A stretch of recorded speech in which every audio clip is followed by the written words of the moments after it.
I'm Sam. And this is Gabe. And this is Coaster Wars. All right, ladies and gentlemen, welcome back to the Coaster Wars podcast, where today we are talking about roller coasters. Turns out that's what you do on a roller coaster podcast. Who knew? Realistically, yeah, it should be what we were talking about, right?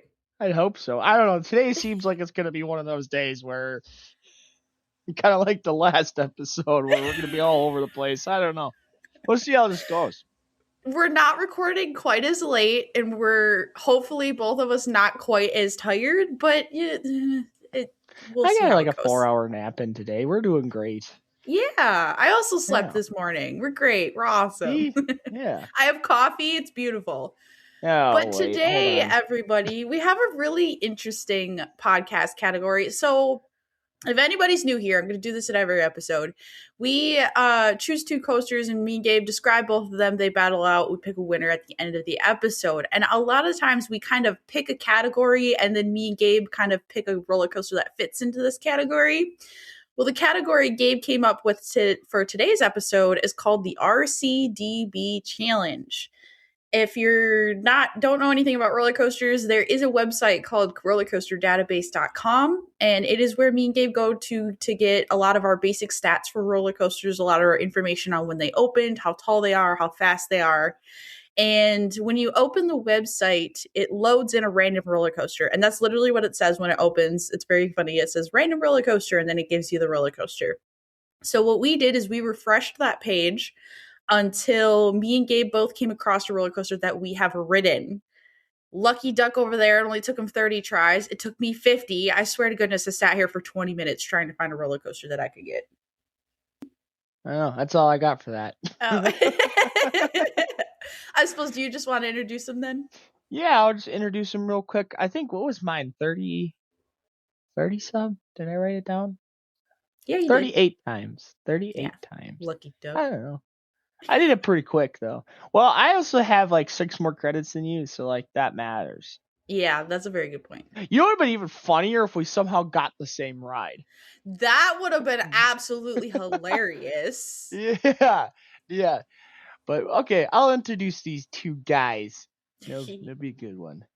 In the red corner, standing at a max height of 197 feet and reaching a top speed of 73 miles per hour, hailing from the cities of Maryland and the intimate gym, it is Superman, Ride of Steel. In the blue corner, standing at a max height of 122 feet and reaching a top speed of 57 miles per hour, hailing from the trees of Michigan, the CCI gym, it is Shivering Timbers. Let the fight begin. Yes! Oh, this is gonna be a fun episode. We have 2 great coasters today. And as you heard, I am bringing Superman Ride of Steel, the clone of the original at Darien Lake. We rode the one specifically at Six Flags America. And this thing was crazy.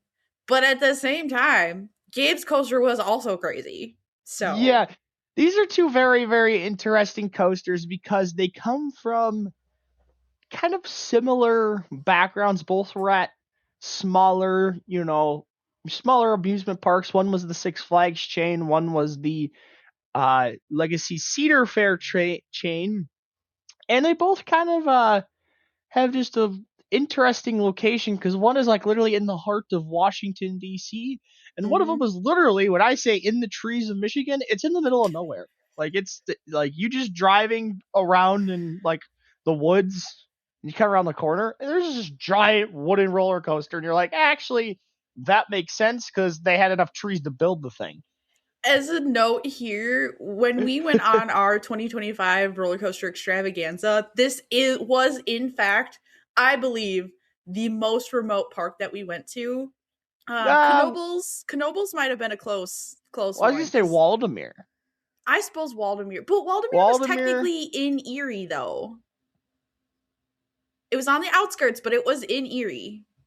Yeah, but Erie's not like it's kind of off the beat. I guess it depends on what you use as the term remote. I was gonna say, for me, Waldemere was next to Erie, and yeah, granted, Erie is a really small town and it's not like a big city or anything, but Michigan's Adventure wasn't near anything.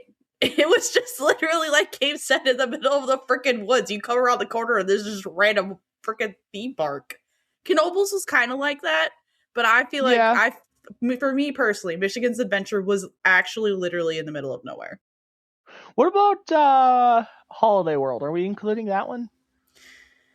Holiday World kind of is in the middle of nowhere, but at the same time, you also still have Santa Claus, Indiana right there. And it's only an Yeah, hour but Santa from. Claus, Indiana is like tiny. I know, but I'm saying like Michigan's Adventure doesn't even have a town to say that it's connected to. It Well, is. it's by Muskegon. That's a bigger. I don't know. Okay, so even we're arguing now. Welcome to a sibling I mean, podcast. we're splitting hairs at that point, but like, yeah, right. technically. I'm not saying the other ones don't feel like they're in the middle of nowhere. I'm just saying Michigan's Adventure felt the most like it was in the middle of nowhere to me personally. Okay, I'm ending this argument. I won. Okay, all right, moving on. So the coaster that I had drawn is Shivering Timbers, the wooden CCI coaster. I, for some reason, had it in my head that this was a gravity group. I don't know why, but it kind of has that vibe, though. Or Yeah, is that it just really me? does actually. I totally forgot it was a CCI. Which, oh, you know what it is? What? So CCI doesn't make coasters anymore. They're no longer a company. Uh-huh. So it must be GCI that came in and started doing some of the retracking. That's why I had it in my head that it was a gravity group. But Well, and didn't some of the designers from CCI start GCI or like go over to GCI or something? Wasn't that a thing too? hold on, I gotta look this up now. Hold on, guys. Ooh, shiny moment. Shivering Timbers retract. that I think you're right is GCI because you can see the stamp on the wood.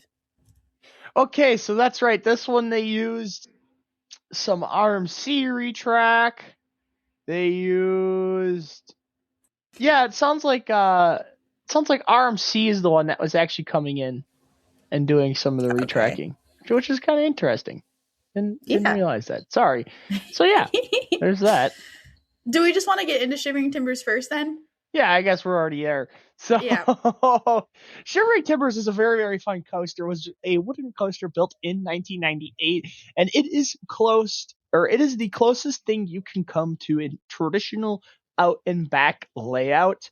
However, one Yes. thing that they did a very, very good job on this roller coaster is packing in as much airtime hills as physically possible.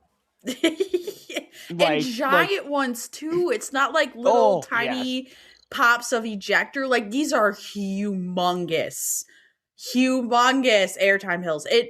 This thing was so much fun. We rode it so many times too. And I like one thing I want to point out is like so you can see this entire roller coaster from the parking lot, but from the station, you really can't see any of it because the trees block it. So it's like the train leaves and then it goes out and it does a layout and it feels like it takes for freaking ever for that train to come back. Like what does RCDB say the actual like ride time is for this thing? The ride time they have at 2 minutes and 30 seconds. The one thing I will say, this thing has over 5,000 feet of track, which is Yeah. kind of insane. This thing was crazy. It was awesome. Yeah, this park has a good collection of woodies, but like this is the reason you go to Michigan's Yes. Adventure. It's like Yes. there's the rest of the coasters there, exist. I will say this: I did like the Wild Mouse, the Arrow Wild Mouse. That was a great time.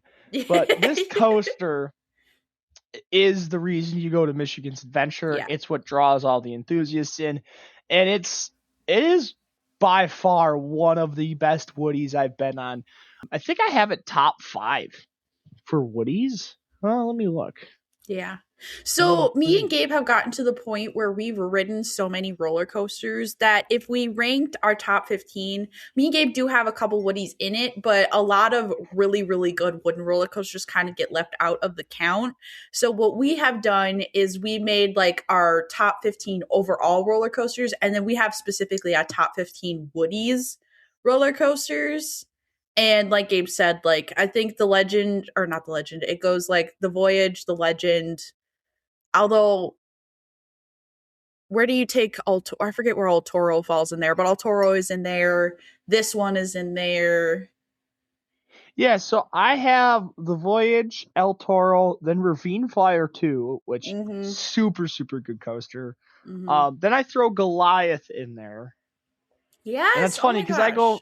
go back and forth between Goliath and the Legend. The biggest thing is Goliath. Everybody forgets that's a Woody. Even though it's an Yes. RMC, it's actually a Woody. And then I Yes. have Phoenix at Knoebels, which was another really good wooden roller coaster. And then right there, Shivering Timbers. I have Yes. it above Mystic Timbers, above Outlaw Run, above Hades 360. I mean, these are some of the world's best Woodies we're talking about. I mean, the Yes. Voyage can be a number one roller coaster all on its own, like even compared to steel coasters. So like Yes. when we're putting this in, the same top, 5, 6, 7, 8 coasters as the Legend or the Voyage or Ravine Flyer 2, insanely Oh. good coaster. This road trip that we did, some of the Woodies we hit, Oh my just gosh. so good. Grizzly at King's Dominion. You had Yeah. this coaster. You had Ravine Flyer 2. You had the wild one at Six Flags America. You had the Woodies at Kennywood. Like Yeah. this road trip was like a Woodies road trip. And we didn't even go to Holiday World. Yeah. So it's like, Yeah. you know, Amazing. I think the other thing with Shivering Timbers, like the name of the game, is that when you look at it objectively, it is a very simple roller coaster, but that's sort of what makes it so perfect. And at the same time, they decided to focus on one thing, and they're like, we're going to do it as perfectly as we can, and then just give you a freaking ton of it all at the same time. And it makes it so freaking good. And we've said that about other roller coasters, that if it has one really, really good element that it does really, really well, it can make it stand out above other roller coasters. And that's what this coaster does. well, the other thing too with this ride is even though it is all about airtime, they do a very good job of diversifying the the way they deliver that airtime to you, because some of Yes. the airtime hills, like especially the going out, you have like some just massive sustained floater airtime. But then there's even some sections too where you got a couple like speed hills and stuff where you get some nice good like super fast paced, rapid fire kind of like bam bam bam airtime. And then there are a few moments where you're just absolutely ripped out of your seat. And it's Yes. and I think that's the one thing too is it's not boring. Like a lot of No. times we talk about, sometimes especially like with the Steel Vengeance where Yep. I there's was just just going to mention everything. Steve. Yeah, everything feels the same. Everything feels like this is just the same element over and over again. I don't get that vibe when I ride Shivering Timbers. No. I do like some of the diversity, the way they change the element shaping and the way you traverse through them. You do also have that really good helix section at the end, which is G-force and lateral focused, and then you do have the turnaround as well, which is has some really good G-forces. So you do have kind of have those two end pieces to really bring this roller coaster together. The other thing too is like when it comes to Woodies, let's be honest, there's not a ton you can do with Yes. with a wooden roller coaster. I mean, obviously, like a modern GCI roller coaster does some really unique things with laterals and combining forces, but like with Shivering Timbers, they're just like, you know what? This is a wooden roller coaster. Why should we try to do anything else? Let's just make the best traditional out and back Woody ever. And that's Yes. basically what they did with this roller coaster. The other thing I love about this ride is just the visual aspect of it, just the Oh my amount of gosh. sheer wood. And it's just Yes. a really, really cool, like I'm just clicking through pictures, and it's just a really cool, like, you can see the trees in the background, and then you just see massive airtime hill, and then Yeah. massive airtime hill with huge wooden structures.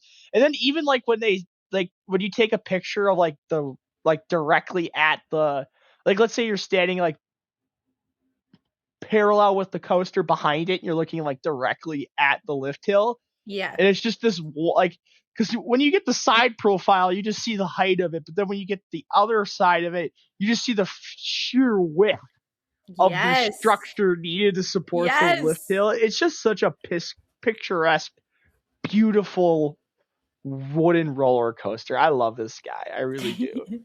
I think when we talk about something like the Voyage obviously is like a gigantic wooden roller coaster, but the It most doesn't have imposing that. It doesn't have no. that stature or that, just that physical structure, because it's so well hidden. It's like, especially like Yes. the back half of the roller Oh, coaster, yeah. like, Mhm. because realistically from anywhere in that park you can only really see the initial lift hill, which does have like size to it. Yep. But in order to see it, you have to be pretty far away from the park. This is a Yes. coaster, when you're in the parking lot, you can walk like within to 20 feet of it and just look Yeah. up and go, holy cow. It Like, makes it you realize feels bigger yes. than Yes, it I was is. just about to say that. So, why don't you get into a layout real quick for us, Gabe? Yes. Yes.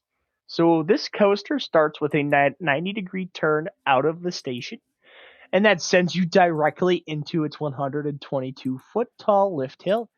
You get to the top, you crest. That's the other thing too. The top of this, when I'm looking at the top of the lift hill, it's like there really is nothing around. It's just trees. No. It's a parking Yep. lot and some trees. Yep. Like, honestly. So, but with that, you drop down its initial drop, which is pretty good in the back row from what I remember. Mhm.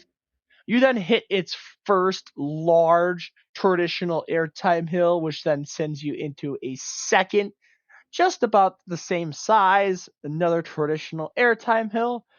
This then sends you into a third airtime hill. Now this one's kind of interesting because it's like smaller than the first two, and it's smaller than the next one, so it is more of a speed airtime hill, and you do Mhm. get a slight more like ejector airtime. Yeah. This sends you into a fourth airtime hill. That's right, that's four back-to-back airtime hills. And then now that sends you into another speed airtime hill, so another smaller one, almost a double up vibe, but there is like, it doesn't like go up and then flatten out. You do like actually dive back towards the ground a little bit. Mhm. So then you pop up into the turnaround element, which carries some really good speed. This is not as like, you know how some of the like elevated turnarounds have like no banking because they're doing like 6 miles per hour. Mhm. This, you are carrying a lot of speed. You do get some really good banking, so you basically dive into a 360-degree turn, which sends you up into a piece of straight track. You then realign yourself for the return trip, so you kind of turn back to the left a little bit after that straight piece of track, and you are basically right next to the track on the way out. The return trip, you're literally right next to it. Yep. So then you dive back towards the ground with a little bit of a twist there. Gives you a nice good dose of laterals. Really not a ton of airtime coming off that turnaround element though. With that, you then jump up into another speed airtime hill, some really good floater airtime. This sends you into a double up. Now this is more of a traditional double up, where basically you jump up once and then you just flatten out a little bit and then you jump all the way up. Uh, Coming off that first part of the double up, that's like ejector. That's one of those really forceful ejector moments. You Yes. then dive all the way back towards the ground and you get sent into one of the smallest airtime speed hills on the ride, a really, really fast moving element there.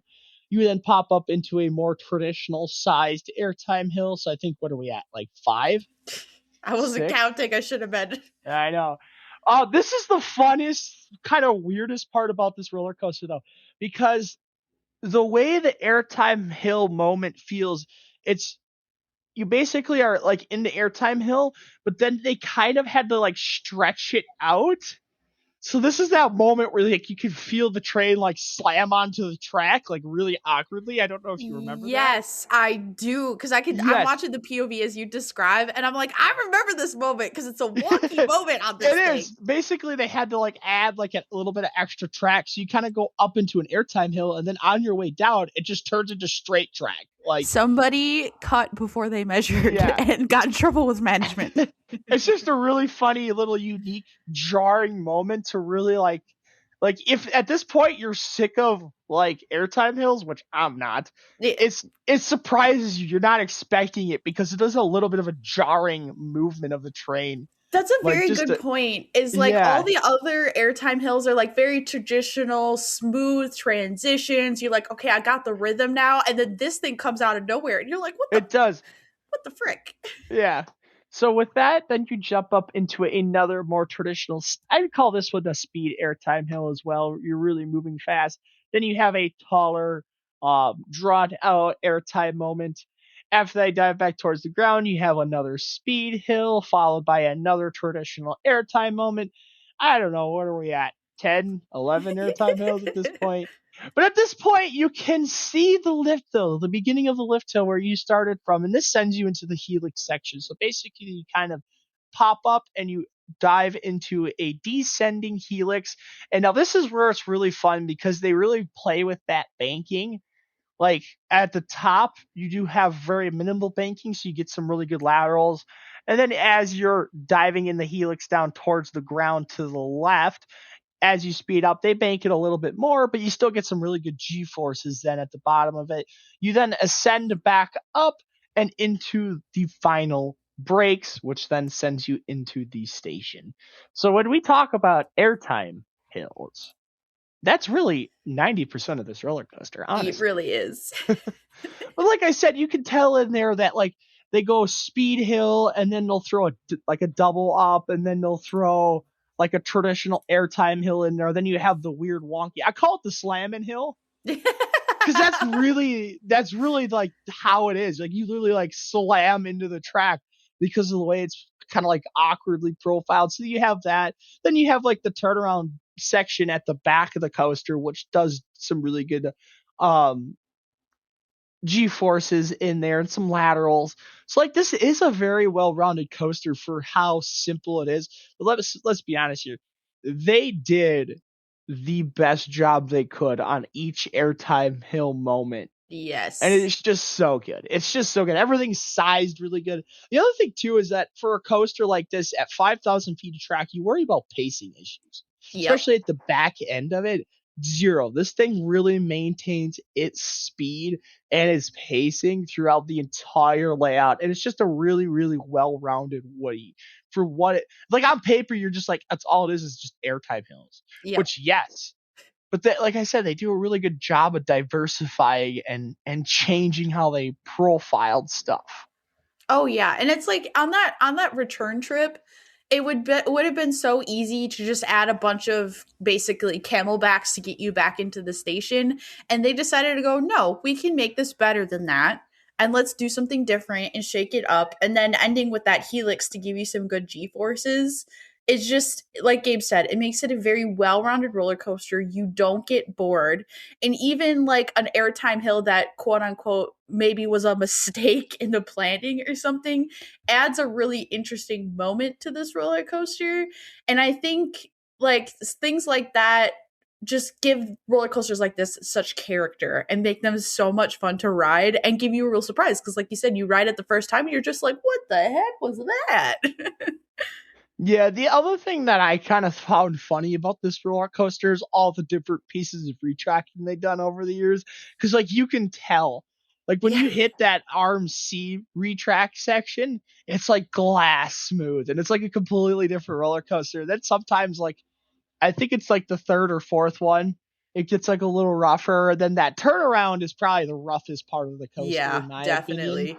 And then even on the return trip, you can tell where some of like the retracking has been done where it's smoother. That being said, most of this coaster is very tolerable, I think, for roughness. Yeah. There are some complaints, but a coaster with these kind of forces, especially of the wooden nature, Yeah. is gonna have some rough spots. It's gonna have some speed bumps, and it's gonna have a little bit of jackhammering, especially a coaster from the 90s.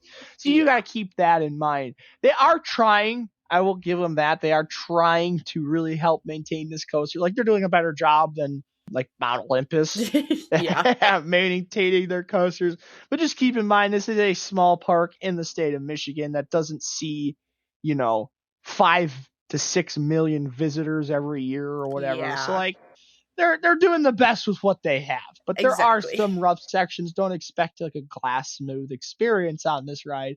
But I think that's kind of another unique feature.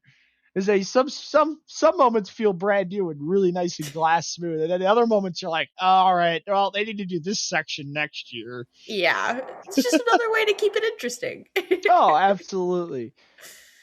Okay, with that, we really gotta switch gears here and talk about my Holy coaster. crap, we're 26 minutes in. Yeah, we Why did really you tell me to shut up? because we really like Shivering Timbers, okay? That is true. That is And very true. like I said, I've just accepted that our episodes are going to be 40 minutes long from now on. So I brought to the table, or I guess the one that I drew was Superman Ride of Steel, specifically the clone at Six Flags America. This is a 2000 intimate mega coaster. It stands at 197 feet. That drop is 205 feet, a top speed of 73 miles per hour. And this thing was so good. It is the best coaster at Six Flags America, which I don't know. Yeah. Oh. Yeah, you're right. It is. I was like, don't come for me on this, okay? I think it's the best one there. So yeah, I'm not going to argue with that. okay. It really is. I did like Batwing for the historical aspect and how janky and just a disarray, disrepair that roller coaster was. But yeah, you're right. This is definitely the best coaster. Well, was the best coaster. Yes. Unfortunately. Yes. So I think, well, first of all, the forces on this guy are actually insane. It has these huge helix sections that get like super G forces, but then it has really great ejector floater, oh my gosh, ejector airtime, especially in the return, like or like third maybe of this roller coaster. It also And has the most legendary piece of straight track to ever exist on a roller coaster. First, yes. So Gabe can talk more about this, but since this is a clone of the one at Darien Lake, there are certain sections of this ride that were designed to go over literally a lake at Darien Lake. And so when they like picked up this roller coaster and then just decided to put it in a field at Six Flags America, it's got some like parts where you're like, that's really weird. But I think the thing too is this thing carries so much speed, even though it has like quote unquote random straight pieces of the random straight piece of track, it doesn't feel boring. This thing is crazy from start to end, and we would constantly lap this one. This is the thing about Six Flags America about when we went to the park, is that there was hardly anyone there, especially the one day it was really kind of crappy weather. So we would just marathon this thing and sit in the back row and get like 3 rides in the back row, and then when someone got into the back row to ride, we just moved up a couple rows. And that was the thing, is we also saw like I don't want to make this sound mean, but we as roller coaster enthusiasts can also kind of tell when someone else is a roller coaster enthusiast. And you could tell there was a lot of enthusiasts getting to the park to get rides on these roller coasters. And oh my gosh, this thing was so much fun. It really was. This thing Gabe loved ripped, it. man. This thing ripped.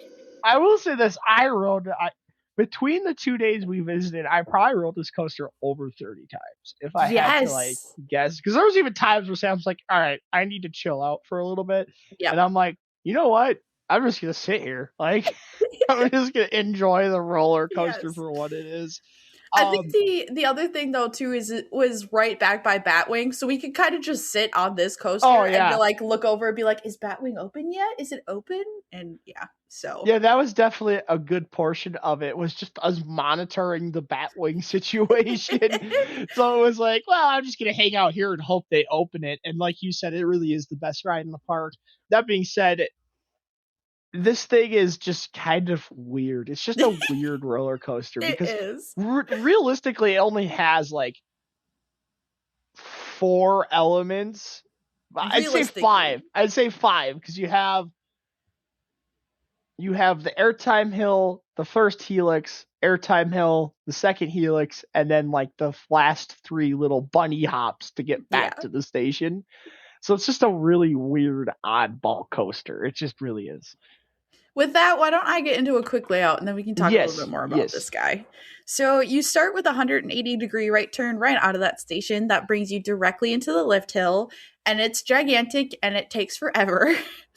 And I will say this though, it does let you get a very good view of the park before dropping you down that 205-foot drop. It says it's on RCDB, it says it's only 68 degrees. It does not feel like it's 68 degrees. It is an actually like decent drop before a banked right pullout that is literally directly on the ground. As you heard, the drop is bigger than the lift hill, so that makes a lot of sense. Yeah, that first initial turn, this coaster is doing its max speed. And Yeah, they're just like, you know what? We're just going to throw a banked 90-degree turn right off the bat. it pulls some crazy G's. Oh, yeah.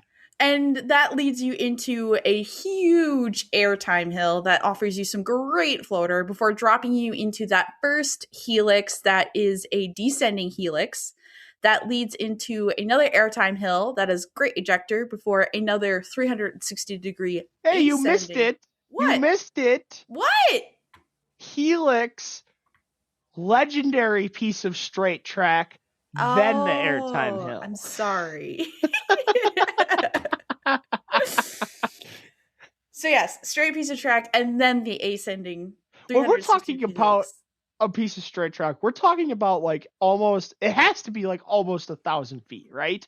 Yeah, that's the thing. Is like a lot of other coasters will have quote unquote straight pieces of track. We do not feel the need to mention them because it's just, like maybe the in between two different elements, but this Yeah. straight piece of track is basically an element in It and of is itself. it is a very notable moment on the roller coaster because so like obviously the one at Darien Lake, it makes sense because you get the feeling of like flying over the lake, I think is what, like, you know how Superman can fly around. So I think Yes. that's what they were trying to go for, is like flying across the lake at Darien Lake. But then when they just plop this one in the field here at Six Flags America, it is a very notable moment where you're just like, why is this here?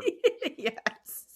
It's Like, very strange, especially because we haven't ridden the one at Darien Lake. So we're yeah, like, yeah. we're like, there's no reason for this. But anyway, carry on. Anyways, so that leads into a 360-degree ascending helix. You have another little straight piece of track, and then a slight right before transitioning into a slight left airtime hill. Before two finally straight ejector airtime hills. They're pretty small, and is it the second one before the last one, or are they both just crazy?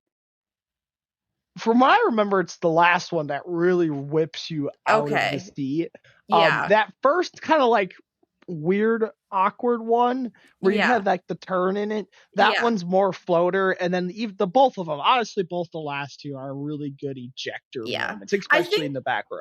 I think part of it is that the very last one is a tiny bit smaller and a Yeah, tiny bit like if you think of an airtime hill as a triangle, the first one like the ends are like spread out a little bit more. So the last one is not only shorter, but the ends are brought in to make it like a sharper point.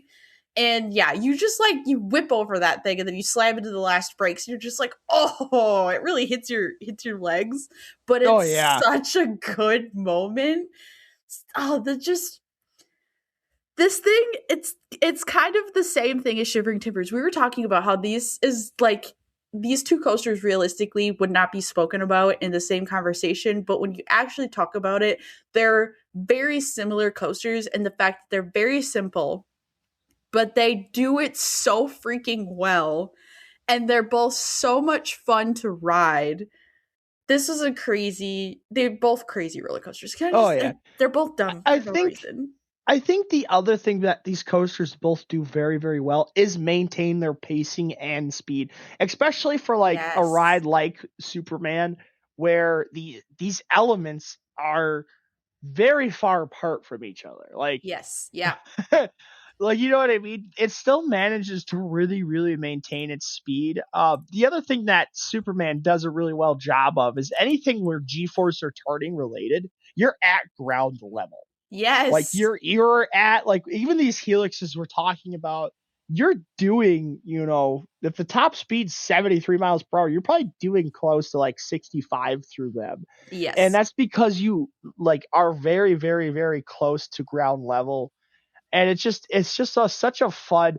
This is a coaster from Intamin where it's like, yeah, this is not their best, most unique, most like they didn't do a whole lot with this coaster. Like Yep. Intamin's known for trying things and putting different kinds of inversions and elements and all this other stuff. This coaster, they just said, how fast can we traverse 5,000 feet of track?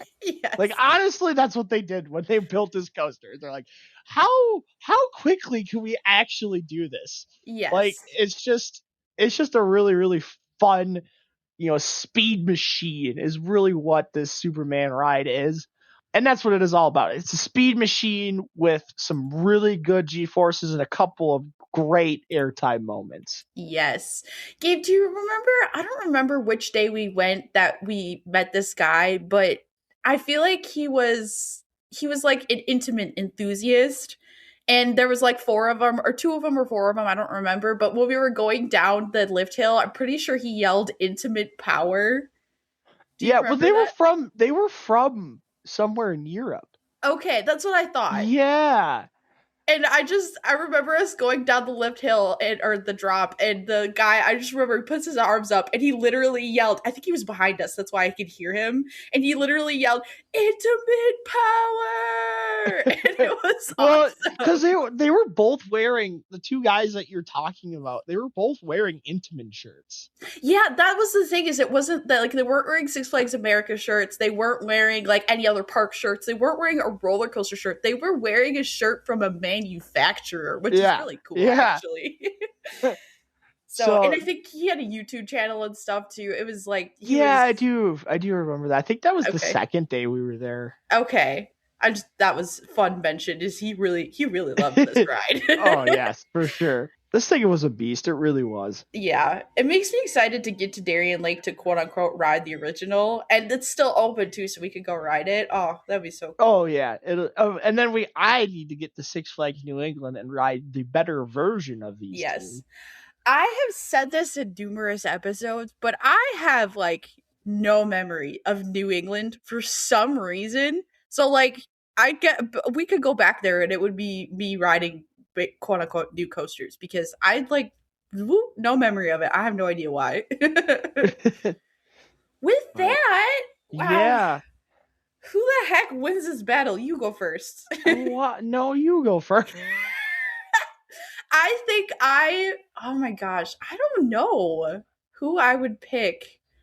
I liked both of these coasters for different reasons. Oh my gosh. You know, if these coasters were both steel, I'd probably say it would be a dead even tie. But Mhm. because Shivering Timbers is a Woody and it does have that X factor, that little bit of out of control, like Superman Ride of Steel, insane intensity, really good forces. It's just a little too smooth. It's a Yeah. little too consistent. I like the little bit of roughness, the little bit of spice, the little bit of this thing might actually fly off the tracks that Shivering Timbers gives you. Just that hint, that little extra hint, that little extra edge. Yep. I'm gonna give it to Shivering Timbers on this one, just Is because it's a Woody. And see, I was kind of leading in that direction. I'm like, Superman is awesome. But we and Gabe have ridden so many world class roller coasters at this point that I said when I was making my top 15, the way I started ranking them, because I couldn't think of any other way to rank them, is if I had to sit down and ride a coaster 100 times in a row, which one would I pick? And I think I would take Shivering Timbers over Superman. Here's the other thing too with Shivering Timbers versus Superman. Because Shivering Timbers is a little bit more like, I feel like it does have a little bit more diversity. Like Superman, you after the 5th or 6th time riding it, you kind of had like, all right, I know what this coaster is going to do to me, and I know the timing, I know all this stuff. Shivering Timbers, just because it's a Woody, every once in a while you'll get a ride where you're like, all right, I'm ready for it, and then it just smacks you in the face, and you're like, well, I thought I was ready for it. It's like I said, just has a little hint of unpredictability that a Woody has. Yeah. And I think that's why we love Woodies so much. That's a very good because point. Each ride experience does feel a little bit more unique. Yes. I don't know. Maybe I'm just crazy. That's probably the real. We have always been here, Woody enthusiasts here. Oh, absolutely. Love a good one roller coaster. So I think we're both giving it to Shivering Timbers this week. Oh, what do we have coming up for the schedule? What do we have? Well, next week is going to be a fun episode. Literally, it's in the name. Fun size. These are coasters that are under 100 feet tall, and we brought 2 amazing little roller coasters that are powerhouses in and of themselves. And this is going to be a fun episode. This is going to be fun. I'm excited to talk about both of them, actually.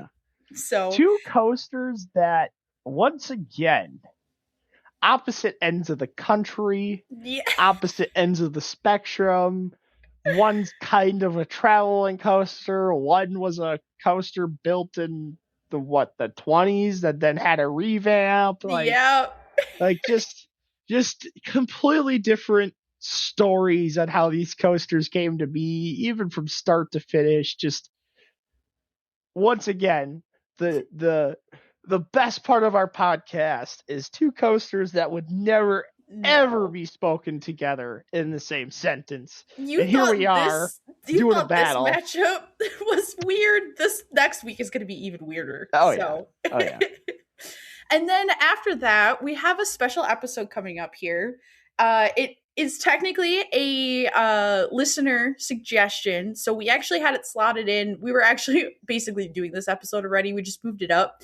But it is the Dilemma of Kings Island. So this is going to be an episode of everything and anything Kings Island. But then we're also going to talk about the problem with Kings Island. And no, we're not going to explain what we mean by that until the episode. Yeah. No, that'll be a fun one. That'll be a very interesting episode to talk about. Talk over. So, but one more episode into the future, we have another battles episode coming up, and this one's going to be a fun one too. It is the battle of the 2025 coasters. So coasters that were built in 2025 that we got a chance to ride. That's going to be one too. 2 hot take coasters. 2 very polarizing coasters. Right. So, thank you everybody for listening this week, and join us next week for Fun Size. And we hope you all have a great day.